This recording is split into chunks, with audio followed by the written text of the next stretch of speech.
The second strike against me, I'm not really sure whether it's a strike against me for copyright infringement or for inappropriate content. Here's what happened. Oh, quite a few months ago, Nick Gisburne, one of the more prominent YouTube atheists, had made a video called Islamic Teachings, in which he made excerpts, dozens of excerpts from the Quran, portraying Islam as a very bloodthirsty religion. YouTube removed that video, and the reason they gave him originally was it was for inappropriate content. And many people, myself included, were led to believe that Muslims had flagged this video and that YouTube was bowing to the pressure of the Muslims on YouTube to remove the video. That wasn't the case actually, but at the time we thought it was because YouTube was bowing to Islamic pressure. So I and probably about 50 or so other atheists uploaded this Islamic Teachings video in protest.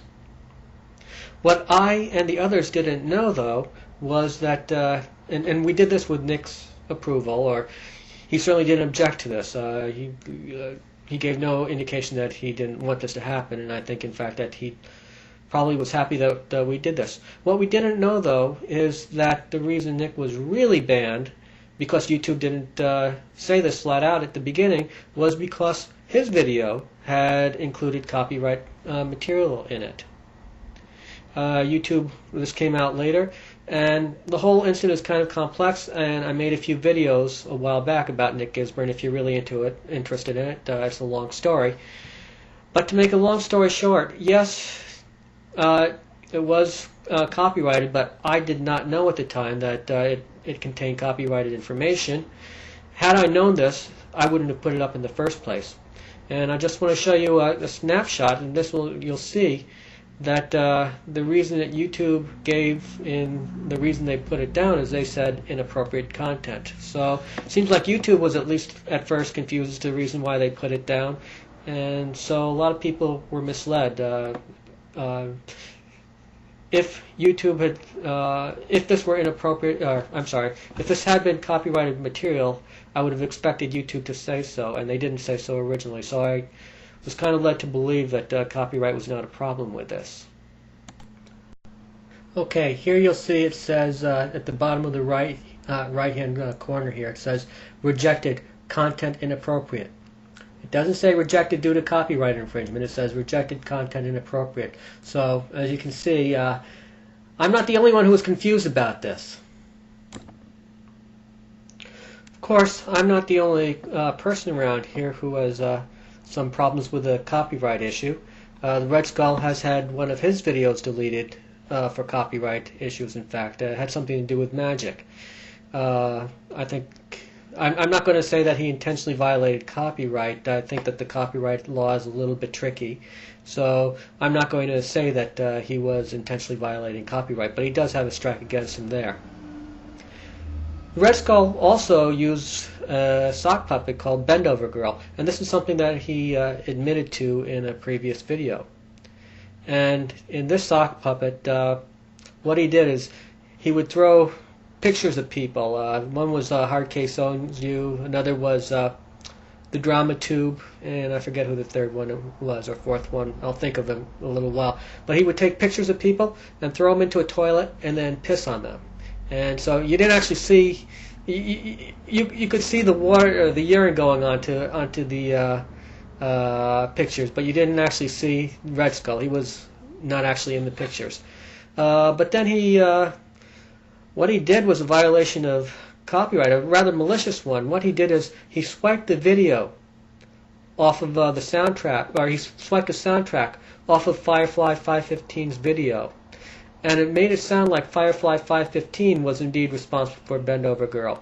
And several people mistakenly thought that he was responsible for it, and this really pissed Firefly 515 off. It was really unfair to Firefly about this. And I'm going to show you a little message that Firefly sent me when I tipped them off that someone had been using his voice without his permission. So here's what he sent me.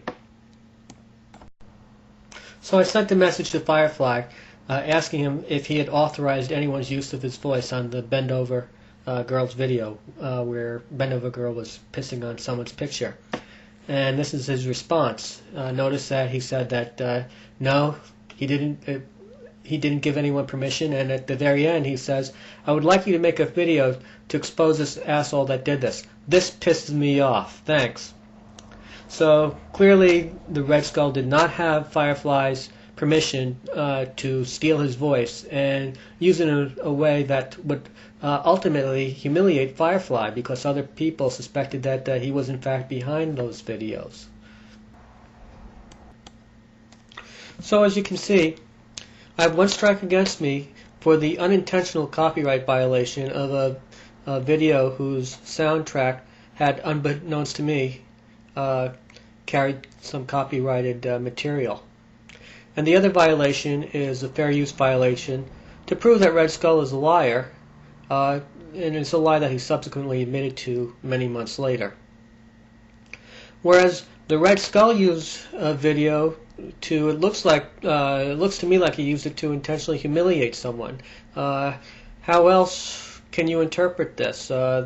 This gratuitous use of Firefly's voice while pissing on a picture of somebody else. It seems a lot more malicious to me.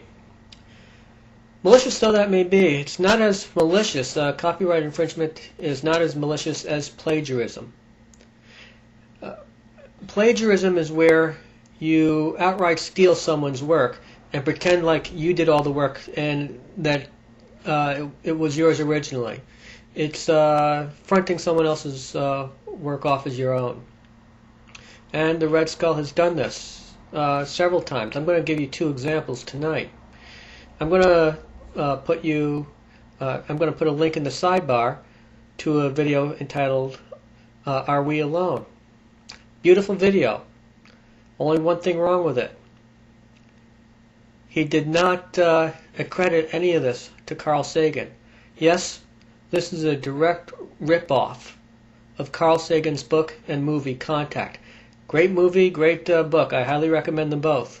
But he copied the absolutely essential core idea, practically word for word at the end, without so much as an acknowledgement. And I suspect that as soon as he sees this, he's going to modify the sidebar to acknowledge Carl Sagan, either that or he's probably going to pull the video. So let me show you a snapshot I took of the sidebar and of his video, and you will note that there's not a single mention of Carl Sagan in it.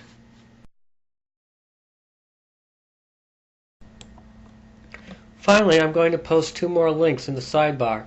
One is to a video by Greg Solomon that he put up in October of 2006, and the other one by Redskull in January of this year. Please watch them both. It's amazing how much the Redskull copied from Greg Solomon.